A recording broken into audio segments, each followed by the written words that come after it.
एक औरत को आप एक हॉस्पिटल से दूसरे हॉस्पिटल में भेजती हैं, तो वो माँ का दर्द या वो फीलिंग क्या डॉक्टर्स के अंदर नहीं होती है? आपने पर्सनल नंबर जरूर इन डॉक्टर्स के होंगे आपके पास, आपने कांटेक्ट करने की कोशिश की? मैम हम लोग गए थे वहाँ पर, ठीक है जी। मैं मैक्स हॉस्पिटल भी होके आया था, मैं SCI भी होके आया था, और मैंने अपने हर इंटरव्यू में बताया है, मुझे मतलब काफ़ी लोगों ने बोला भी कि इससे केस पे अच्छा बुरा कुछ इम्पैक्ट पड़ सकता है, सो इस तरीके से वोकल मत हुई है।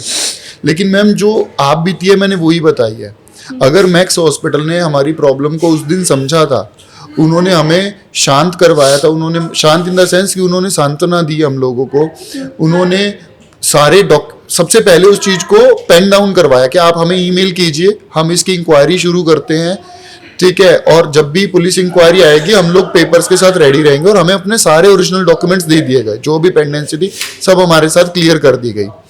SCI हॉस्पिटल का मैंने आपको बताया मैम, पैसे ऑफर कर रहे हैं, इलीगल सैरोगेसी ऑफर कर रहे हैं, ठीक है जी। मैक्स की तरफ से उल्टा हमें डरा रहे हैं कि मैक्स आप पे केस कर देगा, डेफिमेशन डाल देगा, ठीक है, सारे हथकंडे अपनाए जा रहे हैं उनकी तरफ से। और ये डबल डोनर वाला भी जो नया चीज चली थी, मैम आपने एक सवाल पूछा मेरी वाइफ से, क्या पहले बताया गया था?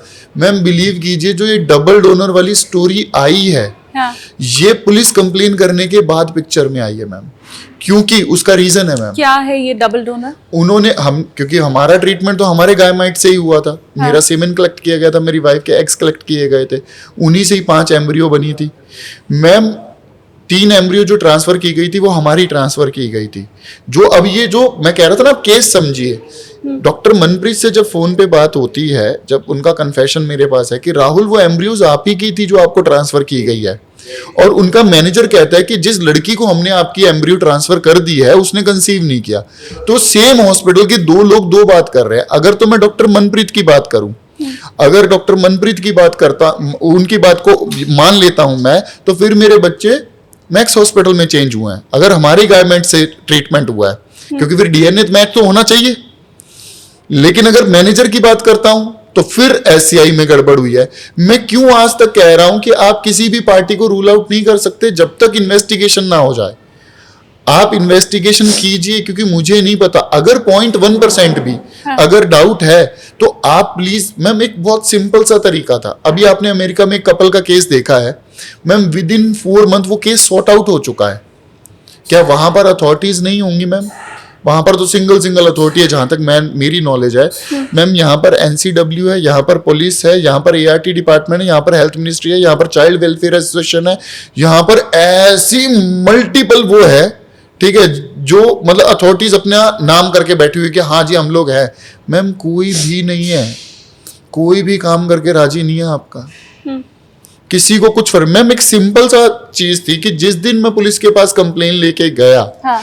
जिस दिन, छोटी कंप्लेन तो नहीं थी मैम, मैं मेरे कोई पर्स के 200 रुपए चोरी होने की कंप्लेन तो लेके नहीं गया था, मैं मेरे बच्चे चोरी होने की कंप्लेन लेके गया था मैम। उसी दिन अगर पुलिस जाती, मैं नहीं कह रहा कि आप क्लिनिक को बंद कर दो, आज तक हमने ये डिमांड नहीं की, ठीक है जी, आज तक हमने नहीं बोला कि शिवानी सचदेव गौड़ के सारे हॉस्पिटलों को बैन कर दिया जाए, उनका लाइसेंस रद्द कर दिया जाए, या मैक्स हॉस्पिटल पे कोई एक्शन, कुछ भी नहीं मांगा। हमने आज तक जो डिमांड की है वो सिर्फ 2 चीजों की थी, ठीक है जी, कि आप प्लीज जो 13 फरवरी को जो एग कलेक्ट हुए थे हमारे, और 14 मई को जो रिटर्न ट्रांसफर एम्ब्रियो इम्प्लांट्स की गई थी, उस दिन का डेटा आप सिक्योर कर दीजिए। और मैक्स में जिस भी 5 जनवरी को जिस ट्विंस अगर जन्म हुआ है तो उन बच्चों का डेटा सिक्योर कर लीजिए, क्योंकि हमारे बच्चे इन्हीं डेटा में से मिलेंगे। क्या ये मैम इतनी बड़ी रिक्वायरमेंट थी?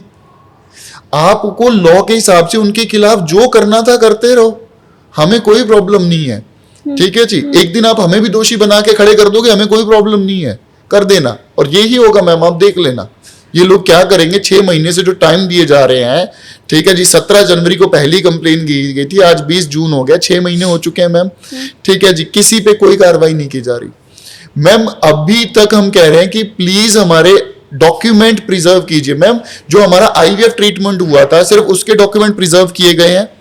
अभी हमें बताया गया है, ये मैंने देखे नहीं है, कि मैक्स ने अपने सारे डॉक्यूमेंट सबमिट करवा दिए हैं, ठीक है जी, ये आईओ की तरफ से बताया गया है। हाँ। मैम डोनर से रिलेटेड एक सिंगल डॉक्यूमेंट ओरिजिनल सबमिट नहीं करवाया गया, ना एआरटी डिपार्टमेंट में ना आईओ को। सिर्फ फोटोकॉपीज दी जा रही है मैम, और उस फोटोकॉपीज पे ही प्ले किया जा रहा है, टाइम दिया जा रहा है उन लोगों को। वो सिर्फ इसलिए टाइम दिया जा रहा है कि आपको जितने डॉक्यूमेंट फॉर्ज करने आप कर लीजिए।